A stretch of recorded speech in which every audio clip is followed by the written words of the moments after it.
Salam alaikum Azul Falaoun. Bonsoir. La terre a donc brûlé et brûle encore en Algérie, dans l'est du pays, notamment en Kabylie et en nord-est. Les feux se comptent par centaines. On ne peut donc pas conclure que c'est un acte criminel d'un être humain, comme on veut bien le faire croire. Le traitement politique et médiatique de ces incendies et du crime de Jamal Ben Smaïl, Rabbi Rahmou, par les autorités est une indécence, est une insulte à la mémoire des défunts et des 170 victimes et pour seul but de détourner l'attention de la responsabilité de l'État, des institutions à la suite des incendies. D'emblée, le ministre de l'Intérieur du gouvernement Tebboune a rapidement conclu que c'est un acte criminel de la main de l'homme, un pyromane. Dans quel intérêt? La confirmation du président Tebboune de l'acte criminel aussitôt après une jeune et innocente victime, toute désignée, jetée en pâture à la foule. Autant de questions que devrait se poser notre pitoyable justice. Tout le monde sait qu'il y a des règlements de compte en haute sphère, des généraux, des ministres, de hauts responsables sont emprisonnés depuis la chute de Bouteflika. Ce n'est plus un secret pour quiconque. Il n'y a pas un jour sans qu'une personnalité politique ou un bouc émissaire d'un camp ou de l'autre soit emprisonné. Par conséquent, d'une pierre deux coups, à travers ce crime, il fallait d'un, casser le Hirak en divisant le peuple et de deux, condamner l'autre clan. Malheureusement, nous ne connaîtrons jamais les vrais commanditaires. Histoire à l'appui, assassinat de Khidr, Boudiaf, Qasdi Merbah, Ma'toub, Hachani, les 127 jeunes du Printemps Noir en Kabylie, et j'en passe. Pourquoi plusieurs régions du pays, dont la Kabylie, brûlent-elles? Pourquoi Jamal Ben Smaïl a été horriblement assassiné? Pourquoi les malades manquent-ils d'oxygène? Pourquoi les robinets sont-ils secs? Combien de questions encore pourrions-nous poser pour nous insurger contre la crise que connaît l'Algérie? On a peur pour notre pays. Il m'avait déclaré un avocat établi en Algérie. L'avenir du pays est sombre si l'on garde les mêmes politiques. Mais le peuple lucide a aussitôt répondu par la solidarité, l'union et la fraternité.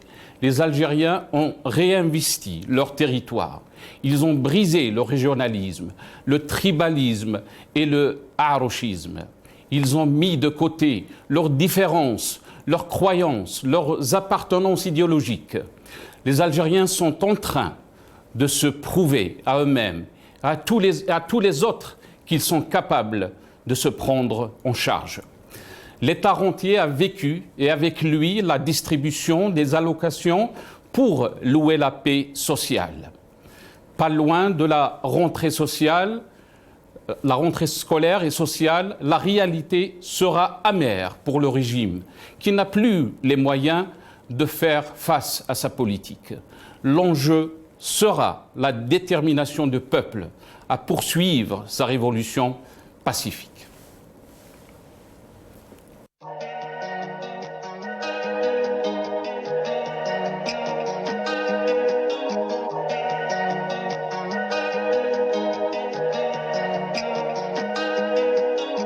في نهار مغيم جاز عليا حسبت بغداد خلاصت الدنيا كنت صغيرة وما زلني نيرة كتعلي جامي بكاو عليا عالبكري عرفت الدنيا فانية فانية يهنوا فيها اللي قلوبهم فاضية زيت وضربتني موجة عالية يا حمامة جابت لي بيضة خاوية سمحلي يا قلبي خسارة عليا عمرتك بهموم فاضوا بيا بريزلامك كتبت انا يا بريا كيدو ضحكوا عليا البحرية يا قلبي اللي ضرب في الدنيا برجليهم ولاو كان غير ما ولاو مرة خلاو كي تكبر في الغابة تفهم باللي دياب ما ينساو طفي وضو يخلوها في الواو الحجرة تدوب الديب ما يتوب ما يكوفنيش يعطي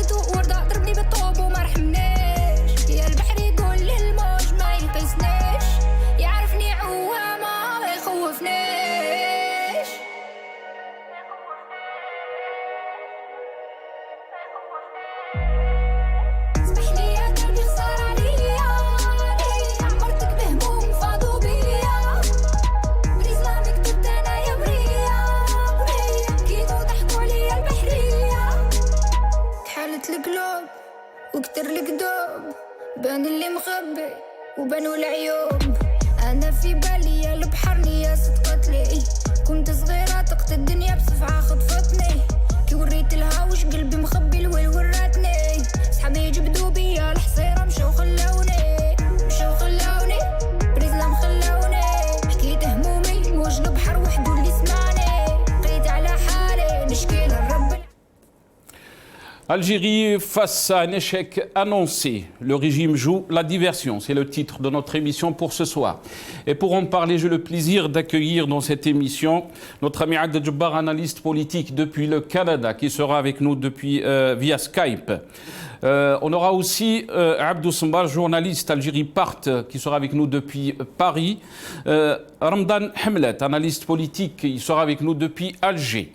Badruddin Gerfa, militant politique depuis Annaba, et Maître Belkacem Net Salah, avocat militant des droits de l'homme depuis Oran. On a avec nous notre ami Adel Djebbar, analyste politique depuis le Canada. Adel Djebbar, bonsoir. Merci d'avoir accepté l'invitation. Marhaba bik. Bonsoir Nasser, merci pour l'invitation. Bienvenue à vos invités au téléphone et sur le plateau. Vous n'avez pas de plateau aujourd'hui. Un grand bonjour à notre peuple en Algérie et à l'étranger. Je voudrais, avec votre permission, corriger le titre de votre émission. Moi, je l'appellerai carrément « Échec consommé ». Très bien. Adel Djebbar, si on va revenir un peu sur les thèmes d'aujourd'hui, on va revenir un peu bien sûr sur l'actualité de la semaine, les sujets qui ont marqué l'actualité cette semaine. Et bien sûr, on va commencer avec la rupture des relations diplomatiques entre l'Algérie et le Maroc. Comment peut-on expliquer cette décision, Adel Djebbar, sachant que l'Algérie passe par des moments très difficiles, certes qu'il y a une tension historique entre les deux pays, mais arriver à rompre les relations diplomatiques, est-ce que vous pensez que c'est une manœuvre du régime ou c'est une conséquence si on peut dire, de la politique du Maroc, entre guillemets? Non, il n'y a jamais eu, en réalité, mis à part l'échange de bons procédés consulaires et puis des représentations diplomatiques au niveau des ambassades, il n'y a jamais rien eu. Vous pouvez parler d'échanges entre deux pays en mesurant ça en termes économiques, en termes financiers, en termes argent, en termes marchandises, en termes échanges et liberté de circuler entre les deux pays. Ça n'a jamais été le cas. En réalité, les frontières, les relations diplomatiques n'ont jamais existé, dans le sens où, comme ici, entre le Canada et les États-Unis, vous allez prendre un café le matin et puis vous revenez l'après-midi ici, puis les camions des marchandises partent, c'est 800 milliards de dollars d'échanges. Puis entre l'Algérie et le Maroc, il n'y a jamais rien eu. Et puis il y a eu une fermeture intempestive de la frontière due à l'attentat de Marrakech, avec une réplique foudroyante du pouvoir militaire d'Alger. Et puis, les gens qui souffrent, c'est le peuple. Donc, le ministre des Affaires étrangères est sorti pour dire qu'il n'y a pas d'incidence sur le peuple. Ce n'est pas vrai, c'est un gros mensonge. Bon, moi, je ne dédouane pas le Barzim, comme je ne dédouane pas le régime militaire d'Alger, qui est dans le déni. Aujourd'hui, ce régime-là est coincé sur toute la ligne. C'est pourquoi j'allais parler d'échec consommé. Il a besoin de se fabriquer des ennemis. Donc à l'intérieur, c'est fini, c'est terminé. Il a trouvé deux ennemis qui mettent le feu, qui noient, qui coupent le robinet, qui font disparaître l'argent comme par enchantement, etc., etc. Et puis il les a catégorisés comme étant deux organisations terroristes. Moi, j'ai accédé ce matin, j'ai fait un post dans lequel j'ai été chercher très loin au niveau du département d'État américain, et la liste est énorme des organisations terroristes, y compris celles qui se trouvent aux États-Unis, au Canada. Ni Rachel ni le MAC ne figurent dans cette liste-là. Donc il n'existe pas. À l'extérieur, on a besoin d'un bourourou. Le bourourou de 92, ils l'ont trouvé pour pouvoir imposer pour ceux qu'ils ont fait, donc un coup d'État en bonne et due forme pour sauver une république qui a fini par devenir une république où ne règne que la loi du plus fort, de la jungle et de la mitraillette. Aujourd'hui, ils ont trouvé l'allié éternel. l'ennemi éternel qui est le Maroc. Et puis, ils nous ont sorti cette histoire pour dire on est menacé, etc. Je vous rappelle une citation du ministre des Affaires étrangères de Gorbatchev dans les années 89. Il s'est adressé aux Américains. À l'époque, le président Reagan avait bâti toute sa politique étrangère sur l'axe du mal qui a été repris par les Bush, père et fils. Et le ministre des Affaires étrangères russe lui a dit « Nous allons vous ruiner aujourd'hui parce que nous allons vous enlever l'ennemi éternel, c'est-à-dire l'ennemi communiste. Ça y est, c'est fini, il n'existe plus. Nous avons désintégré l'URSS, les États russes, chacun pour sa gouverne. Donc vous n'avez plus d'ennemis, vous n'avez plus de menaces extérieures. Trouvez autre chose. » Ils ont fini par trouver, parce que c'est des gens qui tombent très vite. Ils ont trouvé le péril vert, ils ont trouvé l'Afghanistan, ils ont trouvé le terrorisme, etc. Donc vous pensez, Adel Jabbar, vous pensez que c'est une manœuvre du régime ou une diversion? C'est pas une conséquence des tensions qu'il y a entre les deux pays? Je n'y crois pas du tout. Je n'y crois pas du tout. Ça fait partie de la stratégie, des différentes stratégies de manipulation. Il y a une stratégie du choc. Il y a un superbe livre qui a été écrit en 2007, La stratégie du choc, par Noami Klein, si j'ai bonne souvenance, où elle énumère toutes les politiques pour dépersonnaliser les gens. Donc l'objectif, c'est de choquer les imaginations des gens, les dépersonnaliser complètement, les transformer en coquilles vides, c'est-à-dire vider leur mémoire en manipulant mentalement les gens, et pour pouvoir avoir des pages blanches pour écrire ce qu'on veut. Ça, c'est comme le lion qui n'écrit jamais son histoire, c'est toujours comment on appelle ça, le braconnier. Et le jour où le lion écrira son histoire, ça va être une histoire différente. Et donc, cette technique du choc existe. Elle a été pratiquée dans les années 50 par un grand psychiatre américain qui s'appelle Donald Ewan Cameron, qui avait fait un gros projet MK Ultra avec la CIA pour dépersonnaliser les gens, pour faire des lavages de cerveau. Donc c'est en train d'être repris par nos spin doctors de la torture. Maintenant, il y a autre chose aussi, la diversion, la manipulation. Je vous envoie à la lecture d'un superbe livre sur les techniques, les 10 techniques de manipulation de Noam Chomsky, qui n'est plus à présenter. Et donc, je vous cite très vite les 10 stratégies de la manipulation des masses. 1. Donc la stratégie de la distraction, puis on amuse les gens, créer des problèmes et offrir des solutions, c'est ce qu'ils essaient de faire. La stratégie de la dégradation, laisser les choses se dégrader puis intervenir pour dire on est des champions. La stratégie du différé, donc si au lieu de régler un problème aujourd'hui, on va le différer à la semaine prochaine, s'adresser au public comme à des enfants. En bas âge, donc c'est ce qu'ils font avec les histoires de Dahdo et des histoires de Mbengrina, etc. Ils font appel à l'émotionnel au lieu de faire appel au rationnel, à la logique. Ils essayent de pousser les gens à réfléchir avec leur cœur au lieu de réfléchir avec leur cerveau. Ils maintiennent le public dans l'ignorance et la bêtise. Donc c'est des cures d'abrutissement de masse que nous offre leur télévision égout. Pour pouvoir manipuler les gens, ils encouragent le public à se complaire dans la médiocrité. Puis ils disent c'est des moutons. Et puis enfin, ils remplacent la révolte par la culpabilité des Algériens. Aujourd'hui, beaucoup d'entre eux se sentent un peu coupables pour dire on était bien, mais pourquoi on s'est révolté? Et ça permet aussi à des régimes totalitaires dictatoriaux de mieux connaître les individus qu'eux-mêmes. Donc quand vous prenez un Brahim Lalami ou le sergent-chef qu'on vient d'expulser d'Espagne, ou la Tajadit, ils ont des dossiers précis sur ces gens-là. Et donc les techniques de manipulation existent. باش يجي اليوم واحد كيما تبون ولا شنقري يلعب بينا ويعقدنا في التلفزيون ندعدوه نتاع القبائل ندعدو حتى الشاويه لو سانغلي كون مونتري بالعباس كي فيي avec un kalachnikov ولا يضربوه به بالحجر. Il faut quand même respecter l'intelligence des Algériens. Nous sommes partout au monde, nous occupions ou nous avions occupé, ou nos enfants occupent des postes de responsabilité dans des institutions prestigieuses et des entreprises de niveau mondial.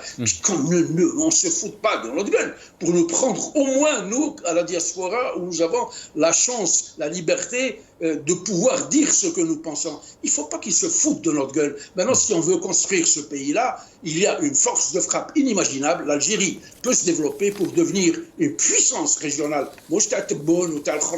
Une véritable puissance économique. Ce n'est pas les blindés, la mitraillette, c'est le fric, c'est l'économie, c'est le développement et c'est l'indice de développement humain qui est très important. On peut construire ce pays-là. Et l'Algérie ne souffrira pas d'argent parce que quand il y a crash, on peut faire beaucoup de choses. Mais le régime ou le pouvoir parle de complot, Adel Jabbar. Bien sûr, dans les déclarations du procureur général près de la cour d'Alger, Sid Ahmed Mourad, il a indiqué clairement que les investigations sur l'assassinat de Jamal Ben Smaïn avaient confirmé l'implication d'éléments établis à l'étranger et une planification préméditée par le mouvement terroriste, comme ils le disent, MAC. Et il y a eu bien sûr un mandat d'arrêt international contre Farhat Mhenni. Je vais te dire une chose. Moi, je réponds du tac au tac, où je ne vais pas avec le dos de la cuillère. Moi, je ne suis pas du MAC et je trouve beaucoup plus sympathique de me rapprocher du MAC, même si je ne partage pas du tout diamétralement et totalement et intégralement sa vision politique pour diviser l'Algérie. Je m'opposerai de toutes mes ressources, de toutes mes forces pour que ce projet-là n'ait jamais lieu. Mais maintenant, coller une accusation de terroriste à quelqu'un qui est dans l'opposition, il a le droit. Je vous l'ai dit sur votre plateau aujourd'hui, dans un régime démocratique comme ici, Farhat Mhenni a le droit de s'exprimer, exprimer ses opinions politiques. Rachid a le droit d'exprimer ses opinions politiques et d'exister légalement. Ici, nous avons un parti séparatiste. On ne lui a jamais tiré dessus. On n'a jamais pris les ténors du bloc québécois et ceux du Parti québécois pour les mettre en prison. Ils ont le droit d'exister politiquement. Maintenant, entre eux et nous, entre nous et eux, et entre eux et l'État, c'est la loi. Si le type, il dépasse les bornes rouges, c'est pas un terroriste, c'est un bandit. C'est un terroriste, c'est un tueur à gages. Dans les années 92, ses mains sont encore tachées de sang. Et donc, il ne vient pas nous raconter des histoires.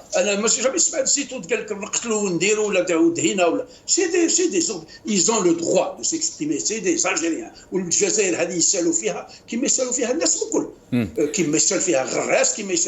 N'importe qui soit communiste, agnostique, athée, maintenant qu'on est en train هذا مهبول هذا فرحات يروح يحرق الدار تاعو صديق ما لقاوش يحرق des oliviers qui existent depuis 10 000 ans ويروح الدوار تاعو يحرقوا il est cinglé ce type Maroc il n'a rien à foutre يجي يحرق لنا الغابه تاعنا il va s'occuper d'autre chose le Maroc. Et donc, qu'on cesse d'habituer les Algériens, de les prendre pour des imbéciles. Si imbécile il y a, c'est ce régime-là. Moi, je me rappelle de la déclaration de ce procureur de la République, comme je l'appelle, quand il y avait le cas du petit jeune Chouane, 15 ans, avant qu'il y ait encore l'enquête, parce qu'elle était, tout était sous enquête, et donc il n'y avait pas de divulgation d'informations à faire, il est sorti pour le traiter d'homosexuel et dire que Tajadit, Riyahi, les petits jeunes qui étaient là-bas, c'était des homosexuels. Et donc qu'ils ne nous prennent pas pour des imbéciles, lui aussi. On sait qu'il sert, il n'y a pas de justice en Algérie.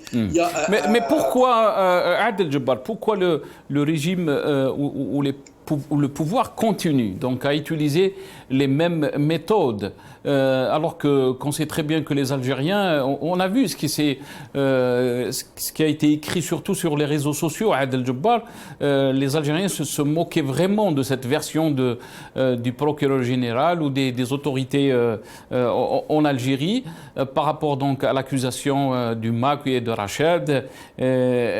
Pourquoi le régime continue dans les mêmes manières, les mêmes mécanismes, alors que maintenant, les temps ont changé. Le peuple algérien a changé. On a une jeunesse qui est très active sur les réseaux sociaux. Elle sait très bien qu'est-ce qui se passe ailleurs, dans le monde entier. Pourquoi il continue donc dans les mêmes mécanismes, les mêmes stratégies? Chouf, le régime ne sait rien faire. Il faut d'abord définir qui c'est le régime. C'est un régime militaire. C'est Haddetenin, Tabbak Ouskout. Donc, ils sont dans ce paradigme depuis 1962. Quand ils sont venus avec un coup de force, ils sont venus en pyjama des frontières pour s'installer, prendre le pouvoir par la force, liquider tous les véritables politiques qu'on avait de dimension internationale, comme Ahmed Aït Hamdullah, comme Farhat Abbas, comme Belkhida, c'était des ténors de la politique qui ont libéré l'Algérie et qui ont porté haut la voix de l'Algérie auprès des instances internationales. Et donc, quand ils sont venus, c'est la mitraillette qui a régné jusqu'à maintenant. Elle continue. Donc, ils sont dans le remous.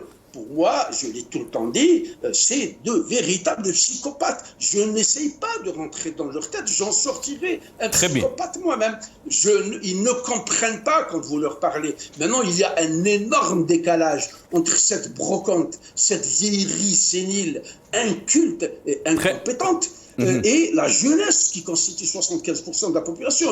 Je vous l'ai dit, c'est une jeunesse numérique, elle est mondialisée, elle est digitalisée. Restez avec nous, Adel Djebbar. Restez avec nous parce qu'on va écouter ce qu'a dit donc, le procureur général près la cour d'Alger, Sid Ahmed Mourad, lors de cette conférence de presse. On l'écoute et je reviens à mes invités. أنه عدة معطيات تدل على وجود تدبير مسبق وممنهج. اثنين، وجود دور العنصر الأجنبي التي أكدته معطيات تقنية أولا في التدبير لهذه الواقعة، التخطيط لها وكذا ترويجها بغرض تأجيج النفوس وخلق الهلع وعدم الاستقرار. النقطة الثالثة، التأطير ما خلص إليه التحقيق هو وجود تأطير ممنهج للعناصر المنتمية لحركة الماك خلال الواقعة travers ce qu'on appelle la manipulation des foules. Donc ça, c'était les déclarations du procureur général. On a avec nous, on a été rejoint par Abdou Sambar, journaliste et directeur Algérie PART, qui est avec nous depuis Paris. Abdou Sambar, marhaba bik, bonsoir. Merci d'avoir accepté l'invitation. Merci beaucoup, Rouya Nasser. C'est un plaisir de te retrouver, ainsi que tous les téléspectatrices et téléspectateurs de Maghrébia. Yatik Saha, Abdou Sambar. Plaisir de te retrouver, mon ami. Abdou Sambar, si on revient un peu sur les événements, je sais très bien que vous avez suivi ce qui s'est passé donc dans notre pays, ces incendies, l'assassinat donc du jeune Jamal Ben Smaïl Rabbi Irahmou. Donc le procureur général accuse clairement, on a parlé du MAC, de Rachad, mais après cette conférence de presse du procureur général, il a accusé clairement le MAC, mais aussi le Maroc est impliqué, parce que on a entendu aussi Ramtallah Mamra parler aussi dans le même sens de ces accusations, menant donc à cette rupture de relations entre l'Algérie et le Maroc. Le MAC est accusé officiellement depuis le 19 mai 2021. Depuis ce jour-là où il a été classé mouvement terroriste avec le mouvement Rachad, tout est permis pour lui faire passer le chapeau. C'est-à-dire que demain, il ne faut pas être étonné si le régime algérien va dire c'est à cause du MAC s'il n'y a pas de l'eau potable, c'est à cause du MAC s'il n'y a pas de chômage, s'il y a du chômage, c'est à cause du MAC s'il n'y a pas, si la monnaie algérienne a été dévaluée. Demain, il y aura des inondations, ce sera à cause du MAC ou du Rachad. En fait, la justice algérienne n'applique que le plan qui a été tracé à la fin du mois de mai 2021. Dès que ces deux organisations ont été classées terroristes, on va les accuser de tout et de n'importe quoi, et on va leur faire porter le chapeau. Vous savez qu'en Algérie, la justice n'est pas indépendante. Elle est في بلادنا وعاد دارت التليفون وكيما l'affaire تاع خالد راني en 2020 كي تبون قال لهم باللي سي خبرجي la justice l'a condamné en tant que khabarji parce que تبون l'a dit رابح notre ami Karash Rabah, si je me trompe pas, il a été aussi condamné par les tribunaux à Tamanrasset juste après avoir été traité comme il a été traité de pyromane dans une interview officielle accordée par Tebboune à un magazine français qui est Le Point. Donc la justice ne fait qu'appliquer le diktat politique. Quand le décideur, le dirigeant politique ou le militaire parle, il décrète quelque chose, la justice elle est là pour l'appliquer. Le problème il est beaucoup plus grave que ça. Et la source du problème elle est beaucoup plus grave qu'on l'imagine. Tout ça, c'est du spectacle pour amuser la galerie. Le régime algérien croit que les Algériens sont majoritairement idiots, il veut manipuler les masses. Mais Abdou Semmar, pour ceux qui défendent donc la thèse des pouvoirs ou du régime, ils disent qu'il y avait des personnes qui ont été arrêtées par les services de sécurité. Ces personnes-là ont fait des aveux qui nous a amené donc à la conclusion du procureur général. Alors, chef Nasser, l'affaire de Jamal Ben Smaïl, nous sur Algérie Part, on a fait plusieurs révélations là-dessus. Et nous avons expliqué les tenants et les aboutissants de cette affaire de A à Z. Qu'il y ait des éléments du MAC qui ont fait partie de la foule, qui a lynché les Jamal Ben Smaïl, oui. Il y a eu des sympathisants du MAC ou là des gens qui sont d'accord idéologiquement avec le MAC qui étaient parmi la foule. La foule a dit qu'il y avait plus de 300 personnes pratiquement. Et vous avez toutes vu les images qu'il n'y avait pas que 83. Moi, il parle de 83, 84 personnes arrêtées, de 29 personnes encore recherchées. Or, les images montrent clairement qu'il y avait entre 250 jusqu'à 300 personnes. Les 300 personnes qui ont participé ou qui ont organisé ou qui ont assisté au lynchage, ومن بعد le bûcher ou l'égorgement بعيد الشر اللي صرا لجمال بن سمايل الله يرحمه, il y avait des éléments du MAC, oui, des sympathisants du MAC. Mais est-ce que l'opération a été décidée par le MAC, par la direction du MAC? Donc en Angleterre, imagine en Angleterre, c'est Londres, imagine là où vous êtes à Londres, ou là à Paris, donc l'exemple franco-français, je ne sais pas. On doit un élément, un partisan ou un militant du Parti Socialiste, il tue quelqu'un. Est-ce qu'on va accuser pour autant la direction du Parti Socialiste de l'avoir incité ou de lui avoir demandé de tuer quelqu'un? La différence, elle est de taille.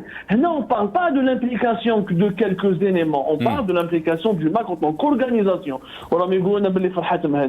Il a décidé depuis Paris de tuer Jamal Ben Smaïl, ce qui est totalement fou. C'est fou. Et on est en train d'inventer des romans. Si tu veux, je peux te faire un résumé, si tu me permets. L'affaire, elle est cruellement simple, mais la vérité, elle est dissimulée, malheureusement. Donc, si vous voulez, on peut vous faire un petit résumé. Mais comment, pourquoi le MAC a été montré du doigt dans cette affaire, Abdou Semmar? Est-ce que vous pensez qu'il y a d'autres intentions? Beaucoup d'observateurs ont parlé aussi que le Hirak était visé, que le point qui était essentiel dans tout ça, c'était de faire taire le Hirak, parce que le Hirak a continué dans cette région, la région de la Kabylie, dans les deux Abjaya, Tizi Ouzou. Quelle est votre lecture par rapport à ça? Chaud. Dans une opération de manipulation, Nassar, il faut 3 éléments. Le premier élément, c'est le buzz, le sensationnalisme. Tu dois, pour manipuler l'opinion publique, ou là, pour manipuler un groupe, tu dois toujours utiliser quelque chose où il y a un événement, où il y a une personne, où il y a un nom qui suscite le buzz, qui suscite la sensation. Le MAC suscite le buzz, parce qu'il parle de séparatisme, il veut l'autodétermination, donc le buzz il est garanti. Donc on utilise le MAC pour ça. Le deuxième élément, c'est qu'il est déjà incriminé, c'est qu'il est déjà détesté. C'est-à-dire que tu t'attaques à quelqu'un, ou à un événement, ou à un pays, ou à une entité qui est déjà détestée. C'est-à-dire l'opinion publique déjà ne m'athabhash. Le MAC déjà maouj ma'bouk. Parce que la majorité des Algériens, la majorité écrasante, ils tiennent à l'unité nationale. Le troisième élément, c'est la Kabylie. Clairement, parce que la Kabylie, c'est le dernier foyer de contestation du Irak. C'est le foyer de contestation citoyenne qui se maintient depuis le début des années 2000. C'est le cœur battant de l'opposition algérienne. La Kabylie fait peur au pouvoir algérien. Comme la Kabylie fait peur, donc on frappe au cœur de la Kabylie pour essayer d'affaiblir toute contestation possible. Mais l'affaire Jamal Ben Smaïl, en résumé, Khouya Nasser, les articles d'Algérie partent, vous avez été nombreux à réagir avec nous. L'affaire, elle implique la police. L'affaire Jamal Ben Smaïl est un hirakiste. Il a été arrêté le 11 août par les éléments du renseignement généraux pour l'interroger, pour auditionner, pour sa participation au Hirak. Il croyait bêtement ou même méchamment que ce monsieur allait organiser des rassemblements de la Kabylie en profitant de la détresse des citoyens à cause des incendies de forêt. Qui حكموه les éléments des renseignements généraux شافوهم بعض الناس من الشعب تاع 4 سنوات حبسوا يتفهموا على حكمتهم هما اللي خرجوا لا رومور باللي سيت ان بيرومان من بعد هربت لهم لا رومور elle a été entretenue, elle a été diffusée, il y avait l'émotion nationale, il y avait la colère nationale, vous êtes l'esprit du complotisme. Ce qu'on est خرج هذا l'esprit du complot, c'est le régime algérien. Le régime algérien, à chaque problème, il dit c'est la faute à l'autre, c'est la faute au Maroc, c'est la faute à Israël, c'est la faute à la main étrangère, c'est jamais sa faute. Il reconnaît jamais, mais il n'est pas capable de diriger ou de trouver des solutions. Donc la rumeur مشات, la foule elle s'est rassemblée, هربت لهم من عند يديهم. Aussi قتلوه. L'histoire, elle est très simple. C'est-à-dire si une commission d'enquête indépendante, réellement indépendante et sérieuse, si elle fait son travail, en 3 jours, on aura les conclusions de l'affaire Jamal Ben Smaïl. Très bien. Mais ils ont voulu politiser un drame national. Ils ont vu que c'était un drame national. Qui chef pour 24 heures après, c'était un drame national. Ils l'ont politisé pour un agenda intérieur, pour détourner l'attention. D'ailleurs, Nasser, juste un constat, et je termine. Depuis l'affaire Jamal Ben Smaïl, on ne parle plus des problèmes du pays. Absolument. On va revenir sur ça, Abdou Sembal. Restez avec nous parce qu'on a été rejoint par M. Ramadan Hamlet, analyste politique qui nous a rejoint depuis Alger. Ramadan Hamlet, merci d'avoir accepté l'invitation. Bonsoir, marhaba bik. Bonsoir. Sir Ramadan Hamlet. À vos invités et à tous les téléspectateurs qui suivent El Maghribia. Merci à vous, Sir Ramadan Hamlet. Sir Ramadan Hamlet, si on revient un peu sur cette affaire et aussi la façon dont a été conduite cette enquête, est-ce que vous pensez qu'on est toujours dans cette logique que c'est toujours la faute de l'autre, ce n'est jamais la faute des autorités ou des pouvoirs en Algérie. Et comment vous avez lu c'est les déclarations du procureur général qui accusait clairement donc le MAC étant responsable de ces incendies, mais aussi de l'assassinat de Jamal Ben Smaïl? Je pense que c'est Abdou Sembal qui parlait avant moi, non? Oui, tout à fait. D'accord. Je suis d'accord avec lui quand il dit une mauvaise gestion du pays. Oui, il y a une mauvaise gestion sur tous les plans. Mais je lui pose la question, est-ce qu'il s'en doute que les Juifs ou l'État hébreu est un ennemi potentiel à l'Algérie?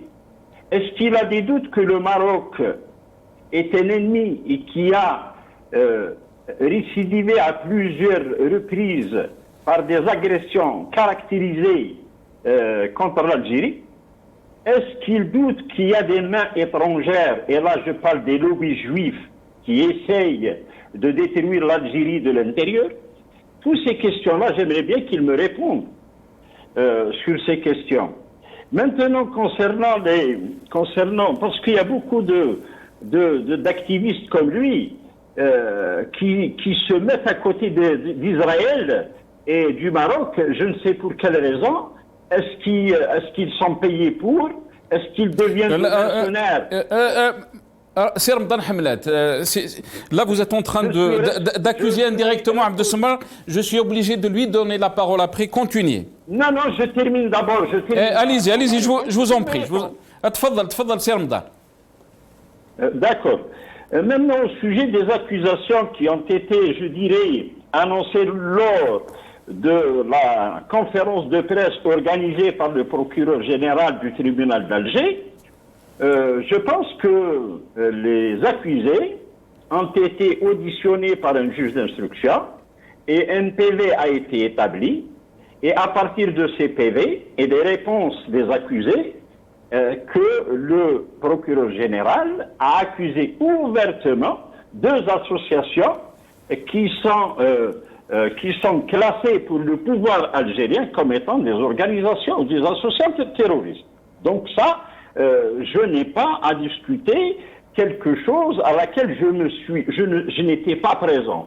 Mais je peux dire que le procureur de la République a parlé de certaines accusations concernant ces deux associations, c'est à partir des auditions qui ont été menées par un juge d'instruction et en présence, je pense, en présence des avocats des concernés.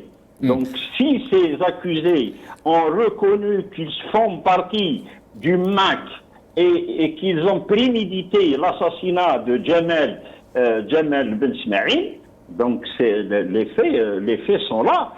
Donc, ils reconnaissent le acte horrible, le acte, je dirais, inhumain qui a été perpétré contre Jamel Ben Smaïl. Très bien. Je dois redonner la parole à Abdou Sembar.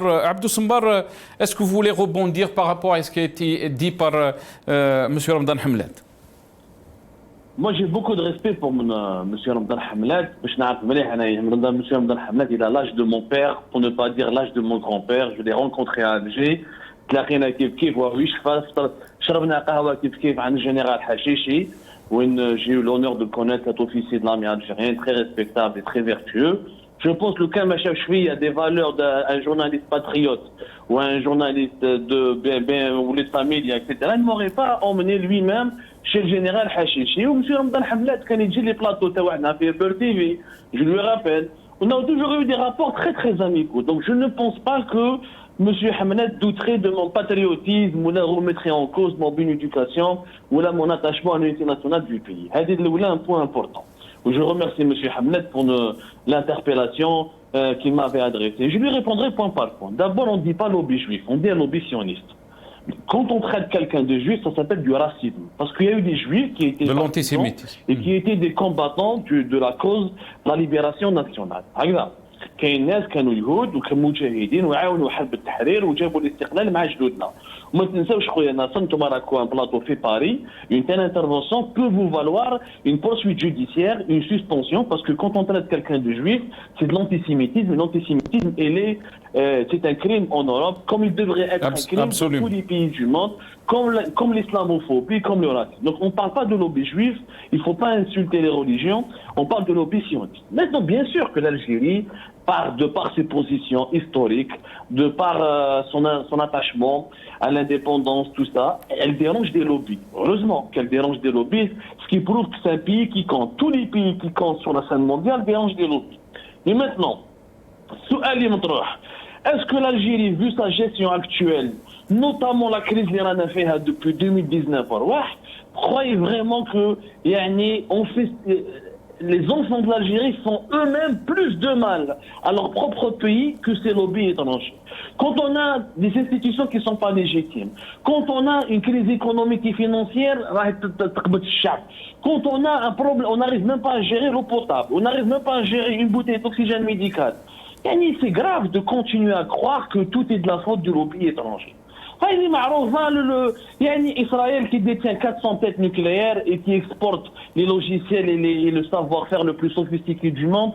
لو كان جينا كيما إيران عندنا الأرم نوكليير et on fabrique 1 million de véhicules نقول لك c'est un honneur pour nous d'affronter إسرائيل. يا جماعة ما راناش نخدموا باش بدون زيت وشوية مازال ما صبناهمش. ما تقدرش تيماجيني كي حنا بيننا وبين إسرائيل كاين 2 siècles de différence. كي نخرجوا من السو ديفلوبمون تاعنا نقدروا نقولوا باللي on dérange des pays hyper puissants. La concurrence avec le Maroc, elle est historique, elle est établie. Le Maroc a défendu des intérêts, des fois en torpillant les intérêts de l'Algérie. L'Algérie a essayé de se défendre. C'est de bonne guerre entre deux pays, donc chacun veut avoir le leadership régional. Mais là, on parle pas de cela, اليوم. أنا شخصيا رمضان حملات يواجبني برك شفنا كاع لي زيماج السيد جمال بن اسماعيل سي ان الجيريان هكذا ناصر ماهوش مروكي ما راهوش اسرائيلي سي ان الجيريان وليد بلاد وليد مليانه ويعرف مليح رمضان حملات المنطقه تاع مليانه كي قتلوه قدام لا بوليس هذه الجيريان ولا ماروكان ولا اسرائيليان سي une police algérienne. La police algérienne n'a pas fait ni des réformations ni ne l'a protégée. Elle n'a appliqué aucun protocole de sécurité qui aurait pu être appliqué dans tous les pays du monde. Elle ne l'a pas fait. Elle a laissé quelqu'un se faire massacrer, égorger, brûler devant elle. C'est la police algérienne. Ce n'est pas Israël, ce n'est pas le Maroc. Maintenant, si la police, donc les policiers, c'était des Marocains déguisés ou là des Israéliens déguisés, هذه حاجة واحدة. هذه بالك غدوة إن شاء الله يقول لك non finalement les policiers de l'Arba Nassiratan c'était pas des Algériens, c'était des Marocains ou des Israéliens déguisés. Non, on parle d'une affaire précise. Oui, il y a eu une faillite de l'État. Une affaire où, je répète Nasser, un jeune a été arrêté par les renseignements généraux parce qu'il est hirakiste. Est-ce qu'il va relancer ou organiser ou عنده des informations sur une organisation d'une marche de Hirak مول les incendies ou là en plein incendie de forêt. ما قدروش كي حكموا فاقوا بهم الناس هما خرجوا لا لومابل سان بيرومان. C'est une opération dans les renseignements généraux qui a échoué et qui a mené vers le drame. C'est ça l'affaire تاعنا. ما تقوليش تل أبيب ما تقوليش الرباط. La police elle est algérienne, le commissariat est algérien, tous les acteurs de cette affaire sont algériens. Donc si on veut vraiment on aime notre pays et je ne doute pas de l'amour que M. Hamlet porte pour l'Algérie. Je ne doute pas. Et d'ailleurs, lui-même sait ce que c'est qu'un sacrifice, parce que vous voulez mettre le sera le problème, ou à la belle ce que c'est qu'un sacrifice. Mais c'est pas la peine d'en Très bien. Je termine là-dessus. Est-ce qu'il est juste? Est-ce qu'il est moral? Est-ce que c'est du patriotisme de politiser une affaire? Des étrangers qui n'ont rien à voir avec le drame. Il est là. Pourquoi il n'y a pas de commission d'enquête indépendante et pourquoi personne ne demande des comptes à la police algérienne? Point bas. Répondez, on n'a pas que les questions à nous. Je me dis, ce jour-là, on pourra évoluer. Très bien. Abdou Semmar, on va donner très vite la parole à Adel Djebbar. Avant de vous la donner à Adel Djebbar, j'aimerais faire intervenir Ramadan Hamlet très rapidement. Vous avez entendu Abdou Semmar. Beaucoup d'Algériens vont se poser la question. Vous êtes expert sécuritaire aussi, Ramadan Hamlet. Et la question qu'ils vont se poser, où sont les services de sécurité algériens s'il y a des pays qui peuvent s'impliquer dans des incendies de cette ampleur, de ces ampleurs, et surtout l'assassinat de Jamal Ben Ismail Rabbi Rahmou. La question qui se pose, où نراهم هذا les services de sécurité qu'on a en Algérie, alors qu'on a vu quand il s'agit des hirakistes, ils sont là, ils sont jetés en prison parce qu'ils ont fait un post sur Facebook. Vraiment, la question se pose, Ramadan Hamlet. Oui, d'ailleurs, il ne répond pas à mes questions, d'une part, et d'autre part, il n'a pas éclairé l'opinion publique. Pourquoi je l'ai accompagné chez le général Hashish Zil Abidine? Parce que Abdou Semmar lui-même, il a accusé ce général, نقول propre, نقي نظيف نظافة سي رمضان حملات معليش سي رمضان حملات parce que là on sort de notre sujet. On va sortir de notre sujet. Moi je prends la responsabilité de mon lapsus, c'est vrai. C'est un lobby sioniste et non pas juif. Là j'ai commis un lapsus, pas plus. Et je fais la différence entre le lobby sioniste et la religion juive. Et il ne répond pas à ma question. Est-ce qu'il a un doute que l'État hébreu est un ennemi potentiel de l'Algérie ou non? Est-ce qu'il doute que le Maroc fait partie d'un plan pour déstabiliser l'Algérie ou non? J'aimerais bien écouter une réponse claire. Il n'a pas assez échappé. معليش, on va donner la parole. نعم. Ramadan Hamlet, restez avec nous, on va donner la parole. تفضل, vas-y, finissez votre Allah yarhamou عليه. C'est vrai qu'il a été assassiné d'une manière, je dirais, horrible, inhumaine, mais par des Algériens. Mais moi, on a perdu un homme, on a perdu un Algérien, et c'est trop. Mais je préfère perdre un que de perdre une centaine. Imaginez un policier qui maîtrise pas son soi-même, tire une seule balle et plusieurs autres balles suivront. Quelle sera la situation au milieu de la foule? Combien de blessés nous décomptons? Quel serait le nombre de morts à cause de cet acte? Donc, moi, au contraire, je préfère perdre une personne que de perdre 10 ou plus. Très bien, c'est très clair, c'est Ramadan Hamlat. Adel Jabbar, excusez-moi, j'ai pris un peu de temps juste pour clarifier les choses avec Ramadan Hamlat et Abdou Semmar. Tfadal, c'est Adel Jabbar, vous avez entendu donc l'intervention de Ramadan Hamlat et de Abdou Semmar. Est-ce que vous pensez que ce qui s'est passé est une pure manipulation ou Tfadal, c'est Adel. Je n'ai absolument aucun doute. Toutes les manipulations, tous les crimes, tous les sabotages sont l'œuvre de ce que les Algériens appellent Mukhabarat el-Habia. Maintenant, en écoutant cet ancien colonel du DRS nous dire que moi je préfère perdre un homme mort, c'est déjà beaucoup. C'est déjà beaucoup. هذا البوليسي هذا اللي ما عرفش يحكم السلاح تاعو بعثوه يصلح. بعثوه يبيع البطاطا علاش جبتو حطيتو بوليسي وعطيتو السلاح. Ah, ou là, c'est très facile quand il s'agit d'aller ramasser des petits jeunes, de les tabasser, de les violenter, de les torturer, de les sodomiser dans des commissariats et de les envoyer en prison sans pour autant qu'il y ait quelqu'un qui puisse savoir ce qui se passe dans les chambres noires de la police et du DRS. Là, il n'y a absolument aucun problème. Maintenant, je reviens à cette histoire de l'ennemi éternel, le Maroc, la litanie. Pour moi, c'est de la diarrhée verbale qui ne nous avance pas plus. Je vous dis une chose, le Maroc est fort de 1 million de juifs marocains qui aiment autant Israël que le Maroc. Aujourd'hui, 60% du gouvernement israélien est séfarade, il est d'origine marocaine. Le ministre de l'Intérieur qui est venu, qui a fait la déclaration la dernière fois à Rabat, sauf Tlerbib.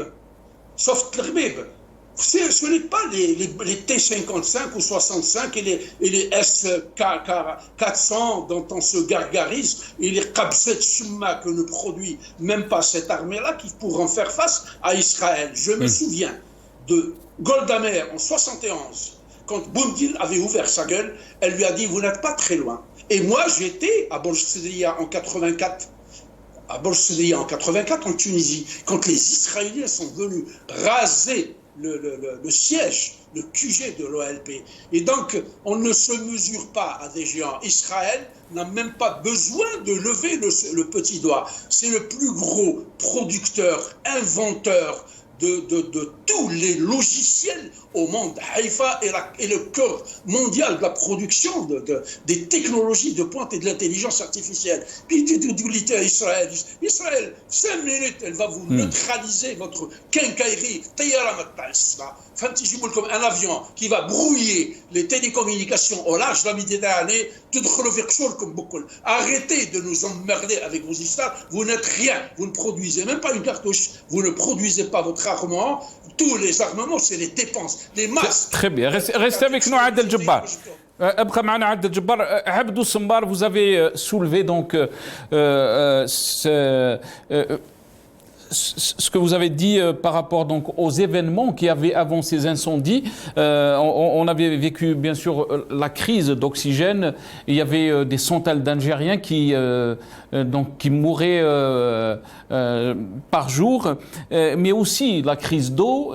Donc il y avait une succession de crises.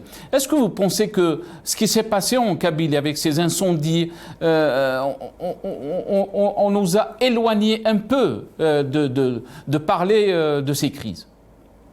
Exactement, Nassam. Je nous a éloignés. On a fait passer en second lieu, on a fait passer sous silence tous les problèmes du pays.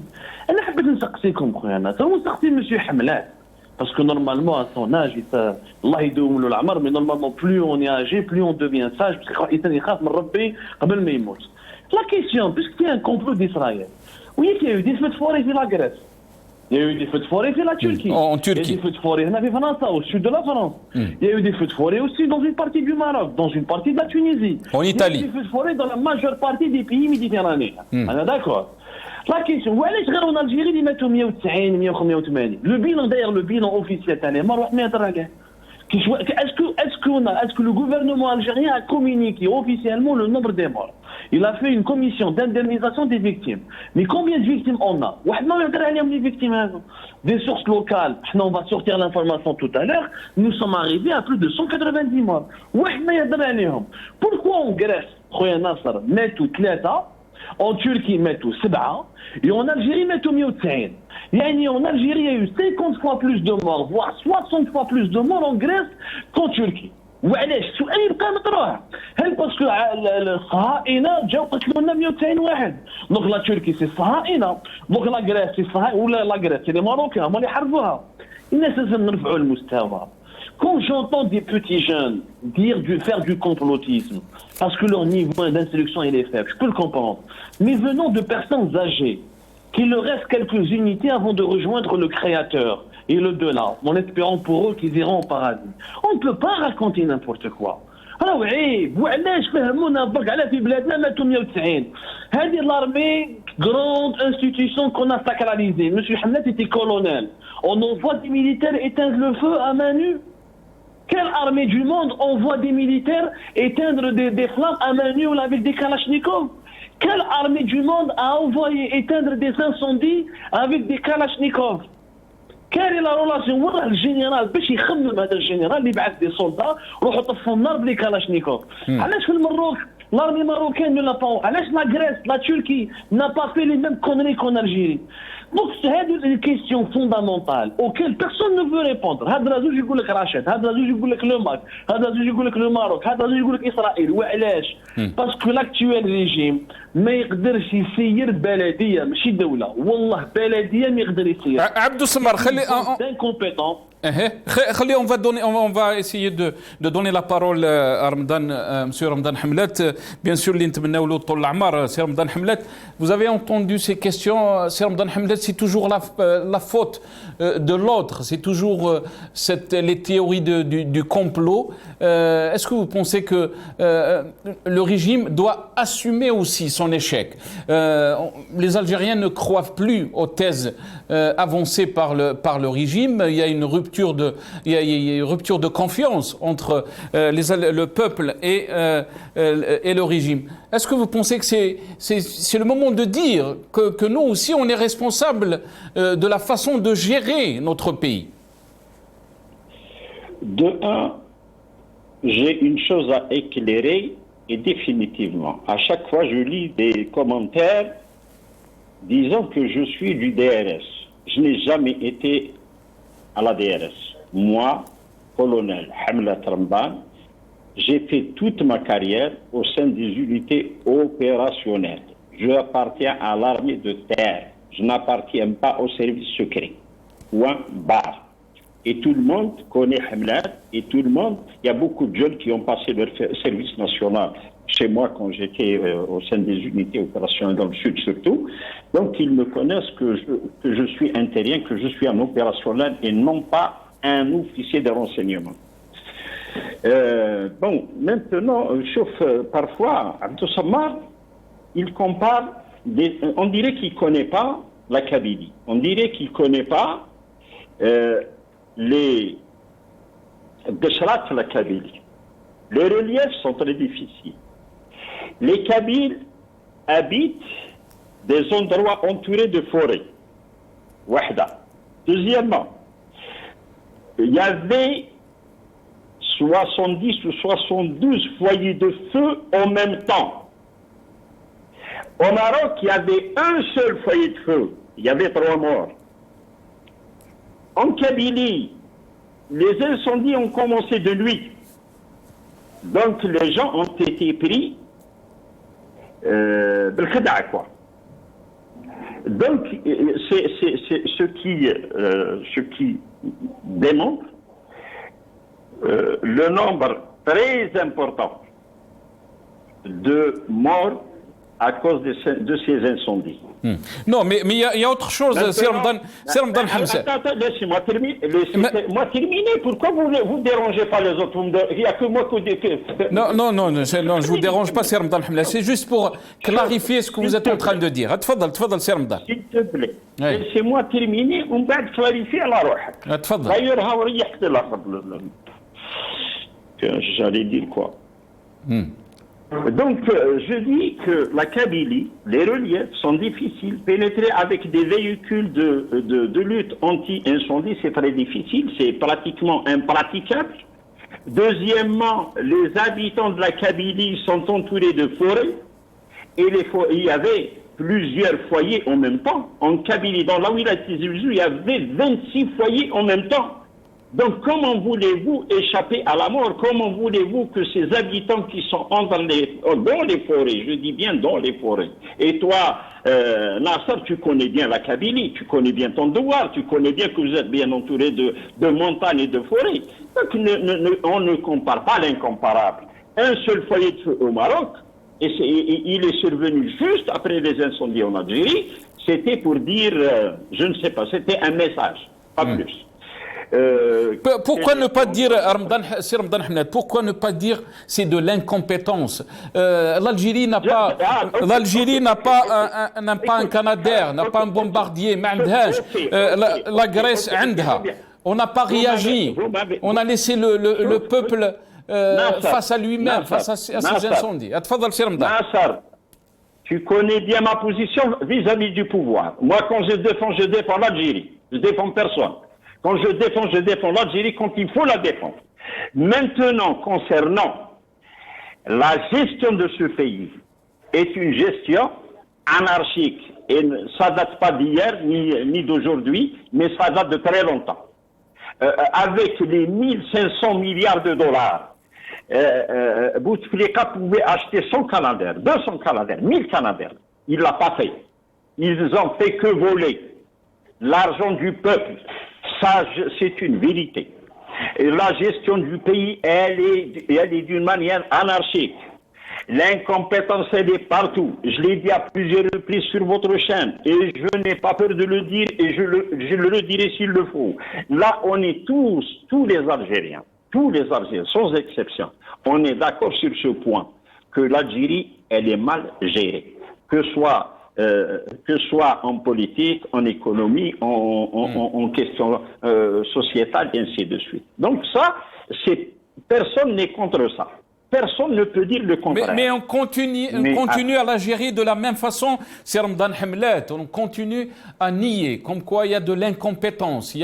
On ne veut pas changer, on ne veut pas qu'il y ait un changement. Le peuple s'est élevé dans un hirak pacifique qui demande à la rupture avec cette façon de gérer le pays. Parce qu'ils savent que cette façon de gérer le pays va nous mener droit dans le mur. Nasser, il y a eu dernièrement un remaniement gouvernemental. Moi, personnellement, je m'attendais à ce que le ministre du Commerce cédera sa place pour un autre ministre compétent. Depuis son arrivée, il n'arrêtait pas de parler de la pénurie du sachet de lait. À ce jour, la pénurie existe. Qu'est-ce qu'il a fait durant presque 2 ans pour il est toujours au poste. Il est toujours en poste, c'est ça. Oui. Il est toujours en poste. C'est ça l'erreur qu'on commet à chaque fois. On fait appel à des incompétences. Ils gèrent mal leur ministère et en plus, ils durent dans la responsabilité. Normalement, il a failli. Soit il démissionne, soit il est relevé de ses fonctions et mettre à sa place quelqu'un qui peut trouver les solutions possibles à des crises à répétition. Restez avec nous, Ramadan Hamlet. Des crises en produits alimentaires. C'est inadmissible. Restez avec nous. La fois passée, j'ai parlé de la mauvaise gestion par CEAL, une entreprise française, et j'ai lancé même un appel au président de la République à ce que cette entreprise soit repart chez elle parce qu'ils ont démontré leurs limites. Ils n'ont rien ramené en matière de gestion des eaux. Très bien.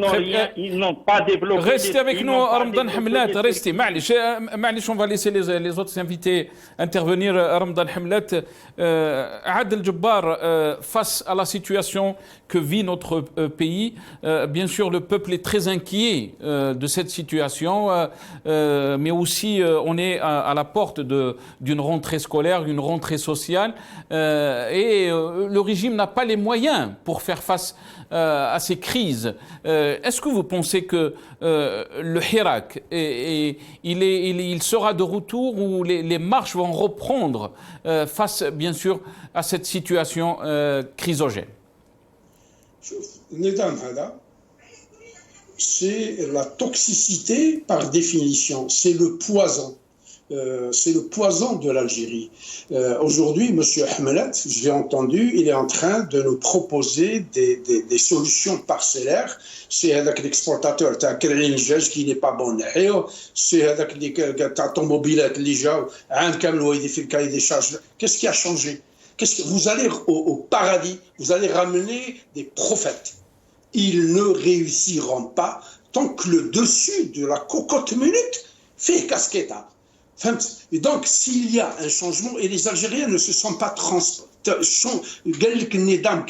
il faut qu'ils soient déracinés. Le régime militaire, la dictature militaire qui ne produit que le nihilisme et l'échec doit partir pour céder sa place à un gouvernement civil, légitime, élu par le peuple algérien, qui auront la chance, la force et le droit d'élire et de choisir le représentant. Ce n'est pas Chingriha, comme le faisait Gaïd Salah auparavant, qui vient nous dicter ce qu'il veut.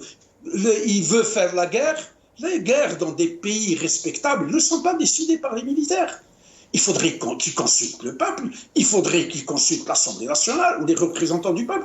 Eux, ils décident comme ça, là, ils on coupe les relations, puis on envoie les blindés en bas de Figuig ou de Bchar ou à Tindouf, et puis c'est fini, c'est terminé. C'est le fait du prince, ce n'est pas comme ça que ça se passe. Moi, je ne suis pas devin pour dire le Hirak va sortir ou ne va pas. Je sais que la flamme du Hirak est dans le cœur et dans l'esprit des Algériens. Les Algériens sont révoltés par ce régime militaire inculte, ignare, criminel et incompétent.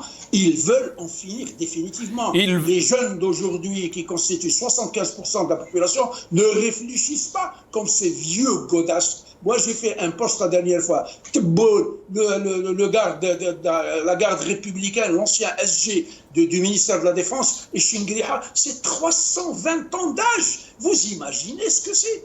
320 ans d'âge. Si on le rajoute encore le fossile du Sénat, on est à 400 ans. Restez avec nous, Adel Jabbar. Restez avec nous. Arrête de se foutre de la gueule des Algériens. Très bien. Restez avec nous, Adel Jabbar, parce qu'il ne me reste pas beaucoup de temps. Restez avec nous. Vous êtes en train de dire que le régime, que le peuple est en train de demander qu'il y ait rupture avec ce régime. On va vous montrer ces vidéos. Donc, il y a eu des marches aujourd'hui à Bni Wartilan et Kharrata, sachant qu'on va essayer de discuter de cette rentrée sociale, mais aussi de la rentrée scolaire qui attend les Algériens, et que le régime aussi va faire face à une situation qui ne sera pas facile pour lui. On regarde ces images et on revient. عيب عليكم ما زال فرنسا تحكم فيكم ليجينيرو عيب عليكم ما زال فرنسا تحكم فيكم ليجينيرو عيب عليكم ما زال فرنسا تحكم فيكم ليجينيرو عيب عليكم ما زال فرنسا تحكم فيكم ليجينيرو عيب عليكم ما زال فرنسا تحكم فيكم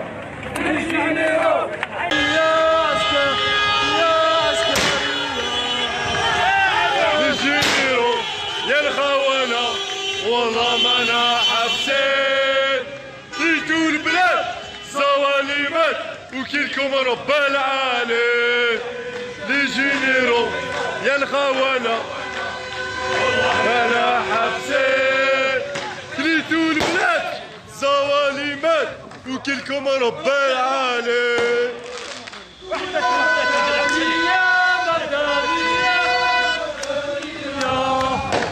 ماشي عسكرية عسكرية عسكرية. Abdou Soumbar, le régime va devoir faire face à cette rentrée sociale que beaucoup d'Algériens sont en train d'annoncer qu'elle sera très chaude. Le Hirak est toujours là. On l'a vu aujourd'hui donc à Kharrata et Beni Wartilen et qui montre que la crise est avant tout politique. Abdou Soumbar. Mon cher Nasser, avant de te répondre brièvement à cette question, pour conclure et partir, parce que je suis dans l'obligation de vous quitter, je réponds juste à deux mensonges de M. Hamlet. L'ouil, quand il parle du relief de la Kabylie, d'abord on parlait des les 3 morts, c'était en Grèce, c'était pas au Maroc.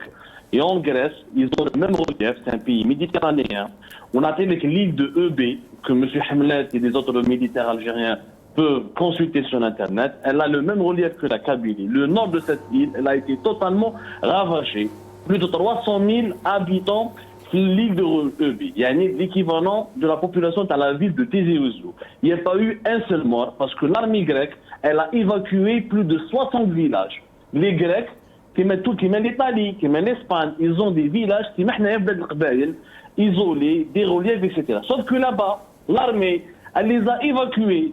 Elle a utilisé tous les moyens pour sauver des êtres humains. Sauf que l'armée, l'autre armée, c'est l'armée algérienne, des jeunes soldats à main nue. Et M. Hamlet ne veut pas nous répondre autant qu'ancien militaire. Il a l'obligation de nous expliquer comment, de manière opérationnelle, on peut envoyer des soldats éteindre un feu de forêt à main nue ou avec Kalachnikov.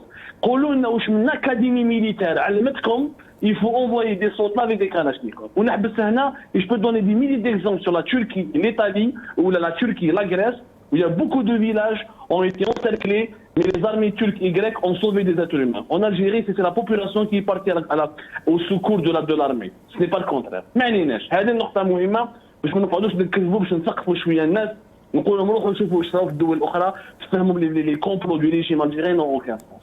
Quant au retour de la contestation, il est inévitable, Nasser. Il est inévitable. Les 3 dernières années, parce que donc خلاص هضره زوج يسبوا في بوتفليقة.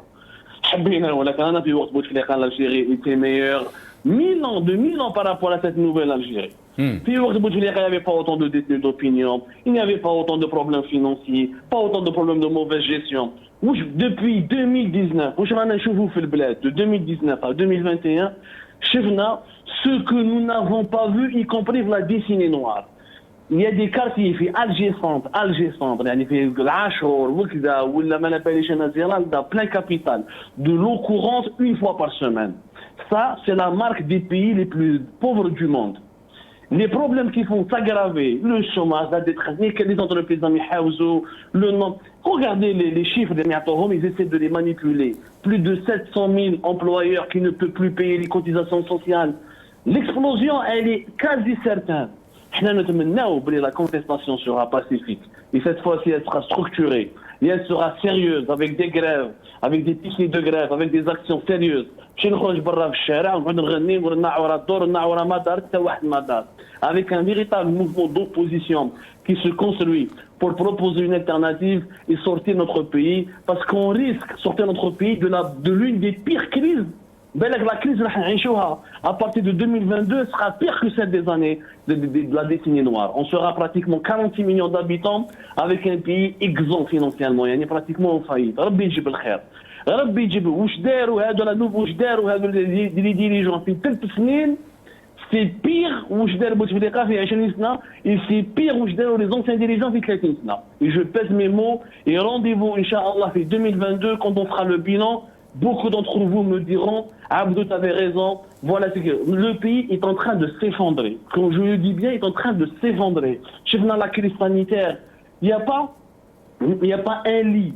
Les gens diabou leur matelas, diabou leur concentrateur, diabou des problèmes que nous n'avons pas vus ailleurs, y compris dans les pays qui sont moins riches que l'Algérie. Mais la contestation va revenir, c'est sûr et certain. Est-ce qu'elle sera efficace? C'est la grande question. Merci. Est-ce que le changement viendra de la contestation? il n'y a que l'avenir qui nous répondra. Merci Abdou Semmar. Yatik Saha, Abdou Semmar, journaliste, directeur d'Algérie Part, qui était avec nous depuis Paris. Monsieur Ramadan Hamlet, à vous la parole.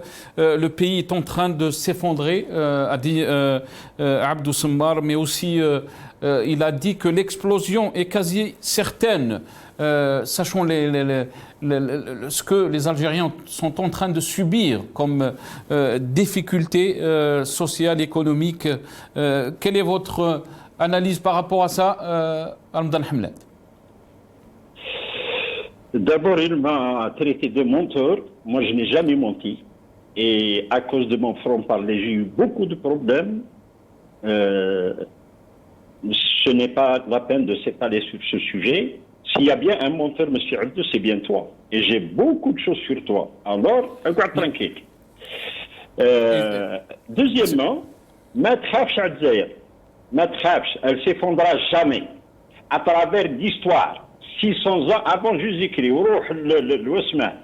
l'encyclopédie, شوف التاريخ تاع الجزائر في كل مرة كاين رجال ونساء وقفوا لحماية الجزائر. ولعل آخر مثال هي التسعينيات يا سي عبدو. Les 9 femmes enseignantes de Sidi Bel Abbas égorgées par l'obscurantisme, par les groupes terroristes, elles faisaient quoi dans les montagnes? Elles sont parties pour lutter contre l'obscurantisme. C'est des enseignantes. راحوا للدوار باش يقريوا باش يحاربوا الجهل والأمية والظلام والإرهاب. دونك هذه النسوة اللي تقدم التضحيات بكري واليوم ما زال تقدم تضحيات وما زال تجيب الرجال اللي يقدموا تضحيات على البلاد. On est là. L'Algérie ne tombera jamais. L'Algérie ne tombera jamais, quelle que soit la qualité de nos responsables. Et moi, je n'ai pas dit que Bouteflika a mal géré le pays. J'ai dit la gestion de notre pays est très mauvaise depuis l'indépendance à ce jour.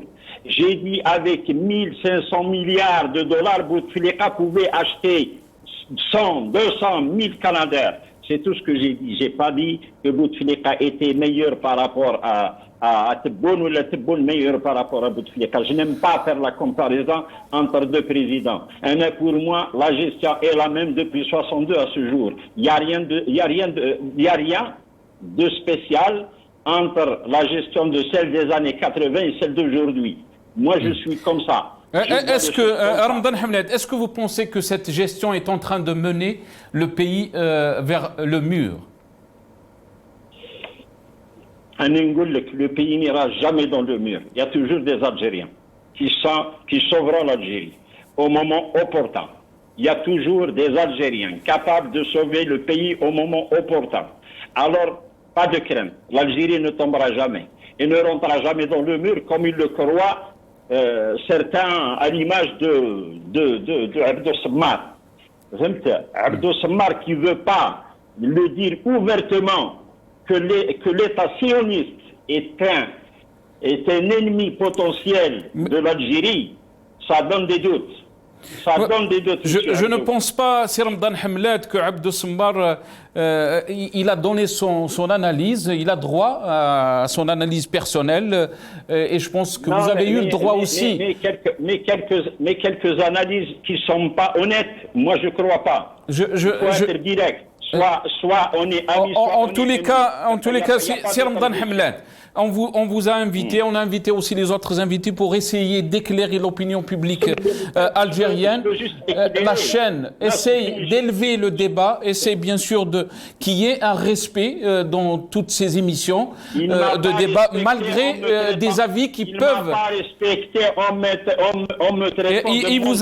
Il y a eu beaucoup de respect, il vous a dit que vous avez l'âge de son père, qui a eu du respect envers vous. Il termine par m'accuser de menteur. C'est ça le respect. Alors laissez-moi vous éclairer un point, s'il te plaît. S'il te plaît, laisse-moi éclairer un point. Et Sir Ramadan Hamlet, معليش يعني au lieu nous en tant que chaîne on essaye de vous avez le droit à votre تفضل سير رمضان.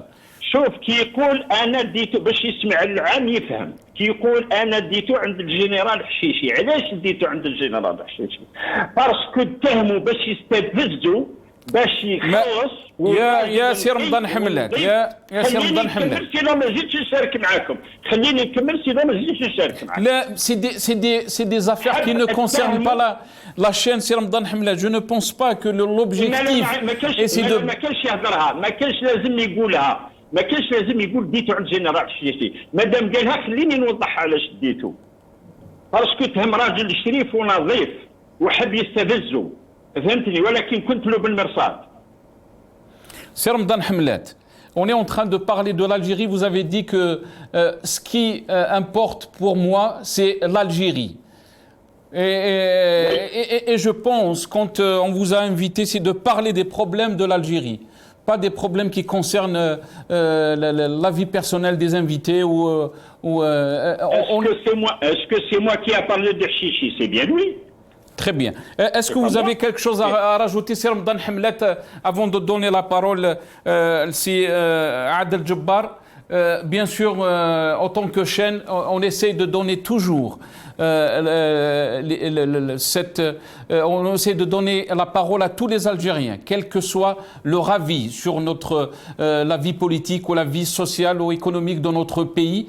Et c'est ça la force de la chaîne. On essaie d'éclairer l'opinion publique, malgré des fois, comme vous l'avez vu, ce n'est pas toujours facile, mais on essaie de faire de notre mieux pour élever le niveau, pour qu'il y ait un respect entre nous. Sir Ramadan Hamlet, tfaddal, si vous avez quelque chose à rajouter par rapport à la situation que vit notre pays. Nous traversons une situation très difficile, que ce soit à l'intérieur ou à l'extérieur. On traverse une période très, très difficile. Donc, à mon sens, il faut être vigilant. Il faut être algérien avant tout. Il faut réfléchir à l'avenir. Parce que quel que soit, je suis convaincu que le changement arrivera un jour. Si ce n'est pas demain, ce sera après-demain. Donc il faut être patient, il faut être vigilant, il faut être algérien, il faut être uni. Et d'ailleurs, l'élan de solidarité que j'ai vu la dernière fois, tous les Algériens se sont dirigés vers la Kabylie pour leur porter secours et aide. Ça m'a fait plaisir, ça m'a fait chaud au cœur. C'est ça le peuple algérien. Et je suis convaincu que ce peuple arrivera à ses fins, arrivera à changer ce pouvoir. Je suis très convaincu. Il viendra le jour où on fêtera ensemble ce changement. Donc, à mon sens, il faut être très vigilant.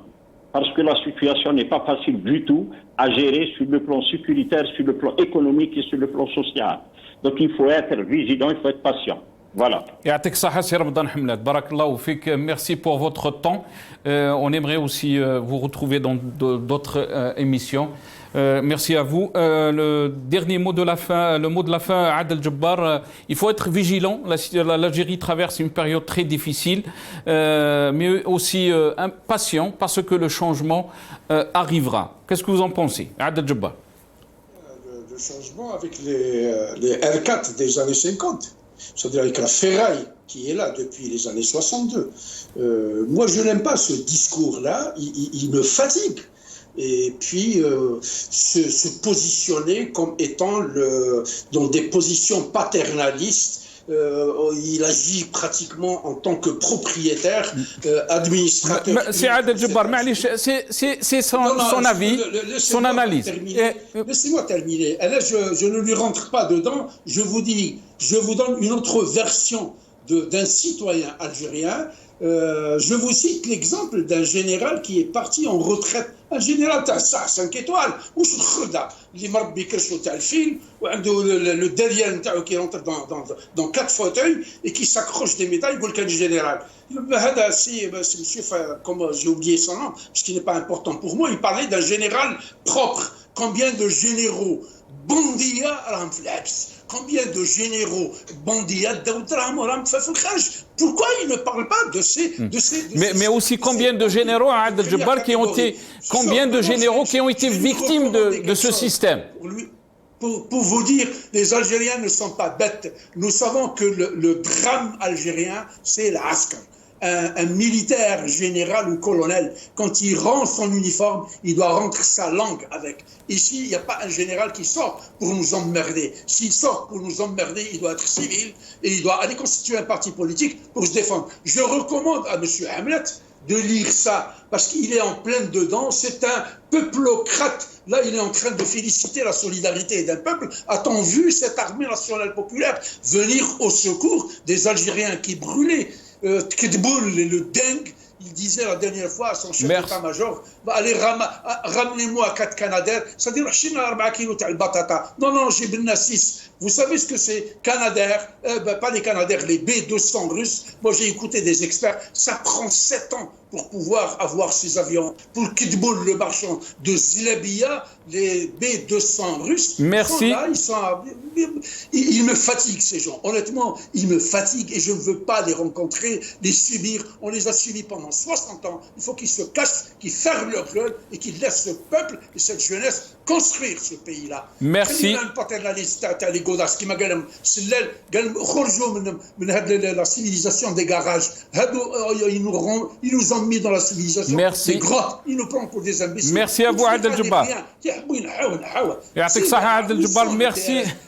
Merci à vous, Adel Djebbar. On est pris par le temps. On est pris par le temps. Adel Djebbar, analyste politique, qui a été avec nous depuis le Canada. Merci à Abdou Semmar, journaliste, directeur d'Algérie Part, qui était avec nous depuis Paris. Et M. Ramadan Hamlat, analyste politique, qui était avec nous depuis Alger. On s'excuse, on n'a pas pu avoir Badreddine Gerfa et Maître Belkacem Naït Saleh. Merci à vous d'avoir suivi cette émission. Juste pour clarifier, on s'excuse bien sûr qu'il y a eu ces dépassements. Juste pour préciser aussi que la chaîne n'a aucune responsabilité par rapport aux déclarations de ces invités. Les invités sont responsables donc de leurs paroles. Merci encore une fois d'avoir suivi cette émission.